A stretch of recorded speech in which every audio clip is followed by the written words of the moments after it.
True courage isn't in denying our darkness, but in embracing every shadow to become whole. There are moments when we cross paths with someone and, strangely, something feels off. It's not what they say. It's not an aggressive gesture or any clear sign of hostility. It's something subtler, a silence that hangs heavy in the air, a strange, almost imperceptible feeling that creeps under your skin and echoes in your chest, as if your body senses something wrong before your mind can explain it.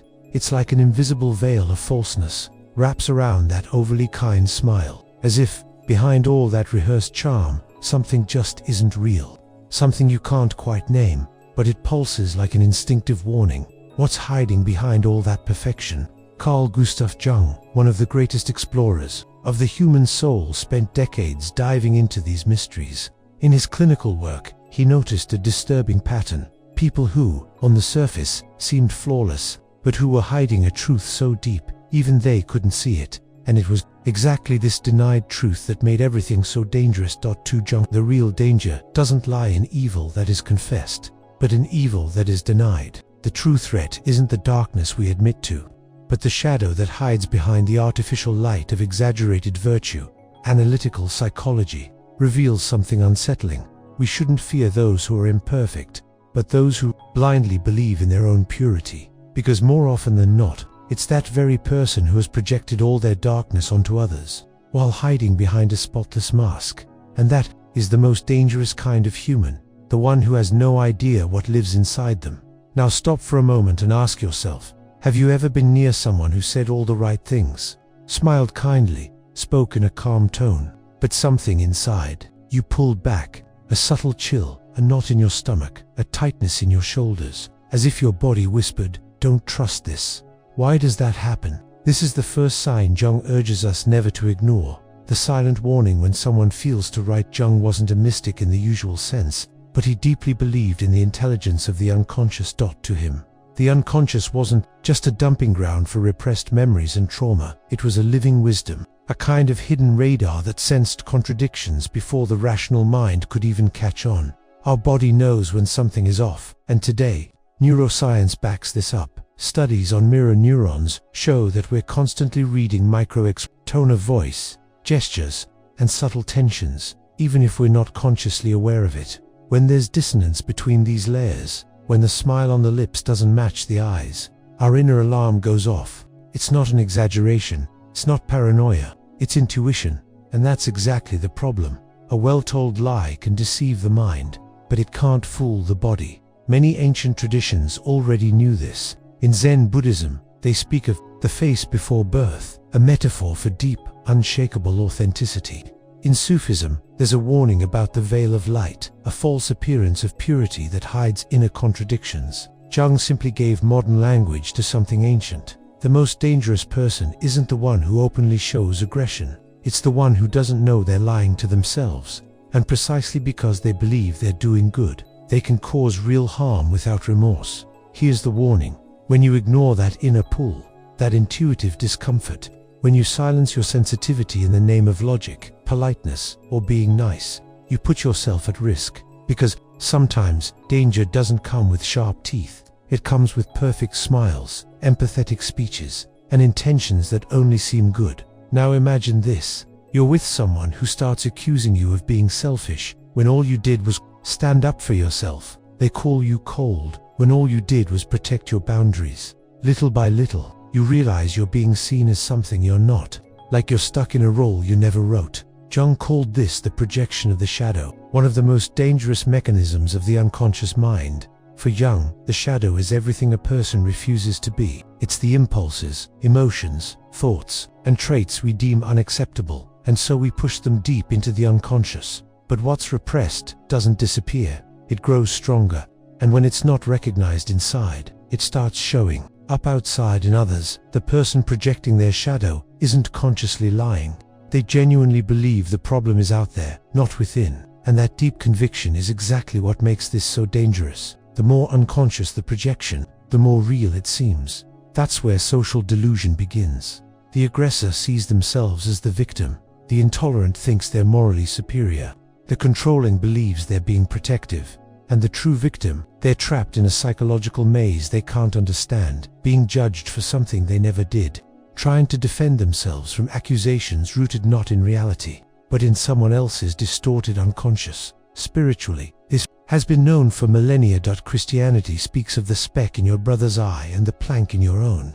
Buddhism warns of the dusty mirror, the distorted inner vision that projects its monsters onto the world. Jung just translated it all into psychological clarity and with courage. And it's precisely that kind of courage that's now being asked of you, because facing the shadow in yourself and in others is not pleasant, but it is necessary. Listening to your own body, trusting your intuition, giving credit to what you feel, that's not just self-care, it's psychic survival. Because to ignore those signs is to risk coming face to face with the very thing that threatens your integrity the most: illusion. In this video, we're going to go even deeper into this journey. And if you've made it this far, it's because, in some way, you've already started to awaken. There's a kind of evil that doesn't come with rage. It doesn't scream. It doesn't carry weapons.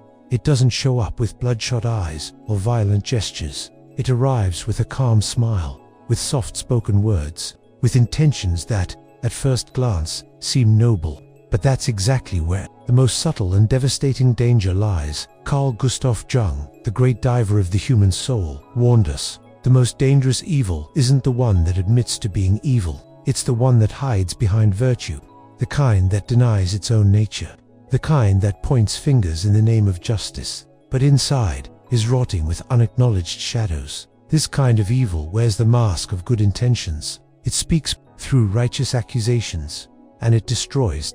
in the name of truth. It carries no guilt, because it truly believes it's doing good.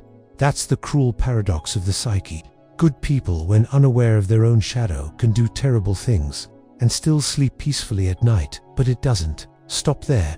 The shadow, this rejected, denied, ignored part of the psyche, doesn't just project itself onto individuals. It can spread like a fog over groups, ideologies, religions, institutions. And when it does, it gives birth to fanaticism, to blind moralism, to judgments that are quick, ruthless, and dangerously applauded. Jung understood that the only true protection against this kind of collective contamination isn't in fighting others, it's in confronting yourself. It's in looking your own shadow in the eye and acknowledging what it holds.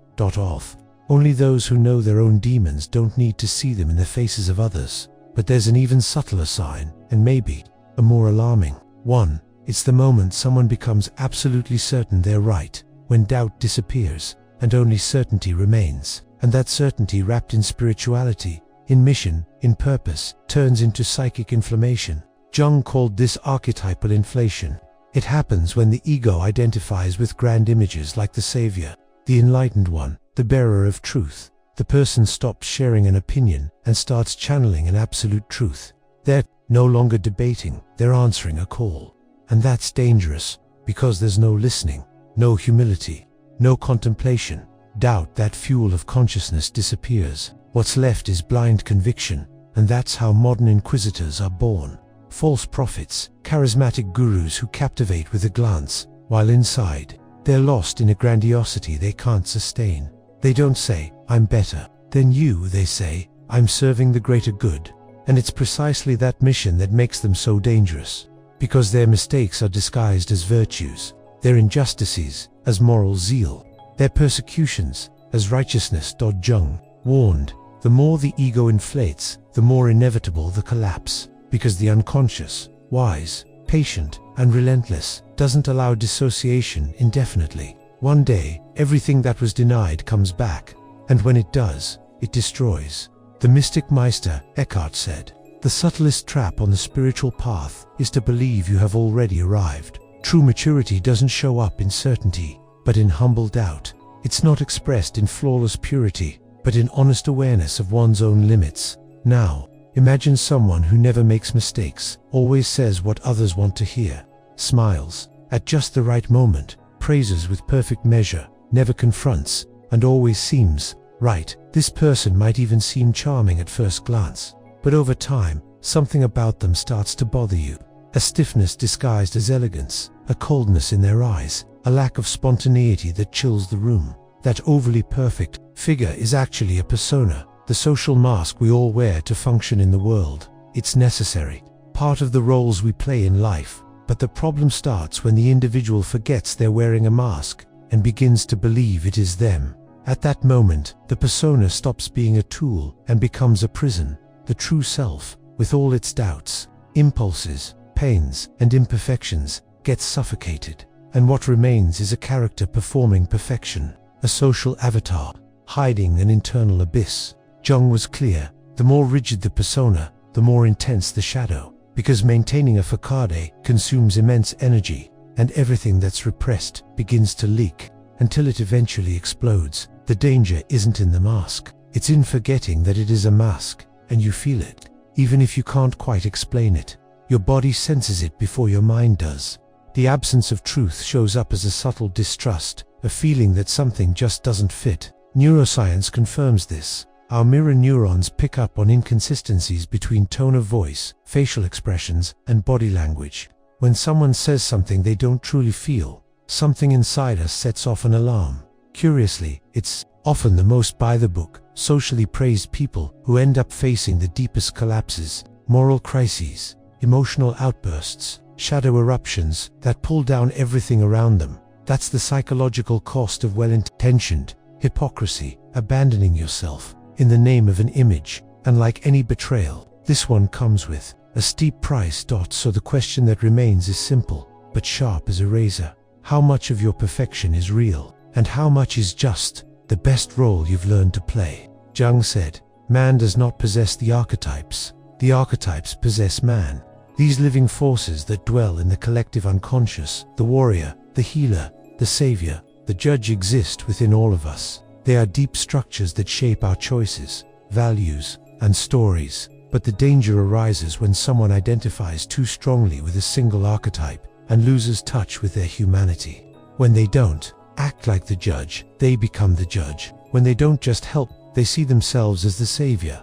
And that's where the greatest risk lies, confusing a symbolic mission with absolute identity. Because any conviction untouched by doubt risks turning into tyranny, and any character sustained for too long one day collapses under the weight of its own denial. There's a rigidity that doesn't show itself at first glance. It doesn't announce itself with shouts or extreme gestures. It disguises itself as conviction, as mission, as moral firmness. But in truth, it's one of the most dangerous signs of the soul archetypal possession. Jung observed this in public figures, religious leaders, therapists, people who stopped being themselves and merged with something beyond their own consciousness, something that seems greater, more important, more certain, but in reality, it dominates them.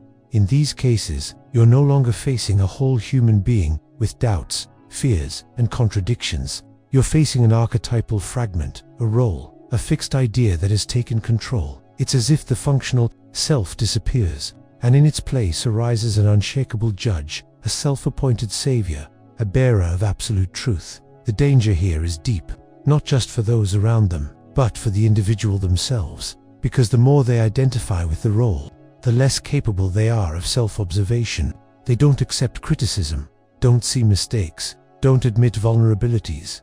If something goes wrong, it's always someone else's fault. They don't err, others just don't understand. They don't impose, it's the world resisting what is right. And then, there's no room left for reflection. In the past, spiritual traditions called this spirit possession, and they knew how to discern with wisdom and humility when they were channeling something greater, and when that something was dominating them. This was what shamans called discernment of the spirits. Jung translated it as archetypal discernment, the ability to recognize when we are inspired by a symbolic force, and when that force possesses us. Without this discernment, we lose psychic flexibility, and without flexibility, there's no growth. Absolute certainty, the aura of divine mission, the moral rigidity disguised as lucidity. All of this may seem noble, but it's a sign that something essential has been lost. Living, fragile, contradictory humanity, and without it, danger settles in, silently. But Jung didn't leave us with just warnings. He pointed the way. A difficult one, yes, painful, almost always, but deeply necessary. The path of shadow integration. It's in this process that we stop seeing ourselves as good, right, or pure, and start seeing ourselves as whole. I'd rather be whole than good. This phrase, powerful yet often misunderstood, isn't an invitation to immorality, but to radical honesty. Integrating the shadow isn't denying the light. It's stopping the denial of the darkness. It's recognizing that within us there is also anger, envy, arrogance, manipulation. And admitting this is what gives us real power of choice, because everything that remains unconscious acts through us without us realizing it. But what becomes conscious can be transformed. And this isn't mysticism. Spiritual traditions have always known this. Tibetan Buddhism teaches us to transform poison into medicine. Alchemy, which Jung studied deeply, spoke of transmuting lead into gold, shadow into consciousness. Christian mystics saw moral falls as opportunities for true humility. And today, neuroscience confirms it. When we integrate traumas, impulses, and repressed emotions, we strengthen brain areas linked to empathy, emotional self-regulation, and self-awareness. What we deny within ourselves, doesn't disappear. It only finds increasingly distorted ways to emerge. That's why integrating the shadow doesn't make us saints, but it makes us less dangerous to others and to ourselves. True spiritual maturity doesn't show up as superiority, but as conscious vulnerability. It's not measured by rhetoric, but by the ability to listen, to fail without collapsing, to feel compassion, because it knows its own pain. Those who walk this path have a different presence. They don't need to seem perfect. They are whole. They don't impose with authority, but they have authority. They don't defend with arrogance, but walk with steadiness. And perhaps most strikingly, they don't need to convince anyone of their goodness, because they're at peace with their complexity. This is the opposite of the most dangerous figure Jung described. It's not the man who errs. It's the man who refuses to recognize that he can err. Shadow integration isn't just a therapeutic technique. It's the only true redemption of the human soul. It's where the character dies and the real being is born. And now that you've heard all this, maybe the most important question isn't about others, but about you. How many of these shadows do you recognize in others? And how many have you had the courage to recognize in yourself? Because in the end, awareness is the first step toward liberation. And every transformation begins with a simple, yet brutally courageous decision. The decision to stop running from yourself.